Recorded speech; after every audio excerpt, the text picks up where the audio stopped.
서울버스회사는 아무리 큰 적자를 봐도 서울시가 전액 보전해줍니다.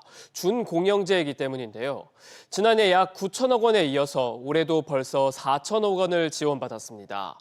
그런데 일부 회사는 이 번 돈 이상을 배당에 쓰고 또 사모펀드가 버스회사를 운영하는 일까지 생겼습니다. 대책을 마련하겠다던 오세훈 시장은 1년 넘도록 별다른 해법을 내놓지 못하고 있습니다. 황인표 기자입니다. 서울버스는 지난 2004년부터 준공영제로 운영되고 있습니다. 버스회사는 운행을 책임지고 서울시가 적자를 지원해주는 구조입니다.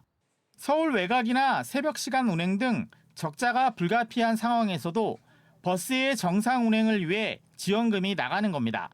그런데 매해 2천억 원에서 3천억 원이던 지원금이 지난 2021년 4천억 원대로 뛰더니 재작년과 작년엔 8천억 원대로 폭증했습니다.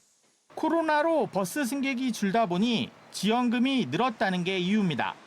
지원금은 올 들어 벌써 4천억 원이 지급됐는데 연말 전에 추가 지원될 가능성도 있습니다. 매년 수천억 원의 지원금을 받는 버스 회사의 경영 사정은 어떨까? 영신여객은 지난해 1억 4천만 원을 벌어 6억 원을 배당해 배당 성향이 432%에 달합니다. 김포교통은 지난해 8억 4천만 원 적자를 봤는데 오히려 2억 원을 배당했습니다. 이 재작년과 작년에 서울버스회사는 당기순이익의 평균 70%를 배당했습니다. 이 코스피 상장사의 평균 배당률보다 2배 정도 높은 수준입니다.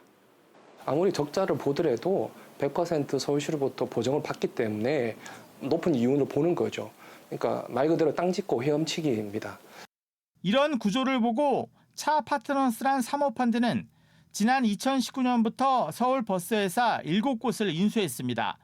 이들 펀드 소속 버스회사의 배당 성향은 77%에서 186%로 평균보다 훨씬 더 높습니다.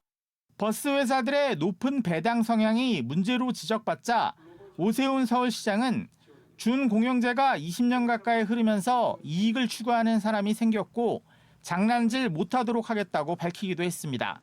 하지만 지난해 7월부터 시작된 서울연구원의 준공영제 개선 방안은 1년이 넘도록 결론을 내지 못한 상황입니다. SBS 비즈 황인표입니다.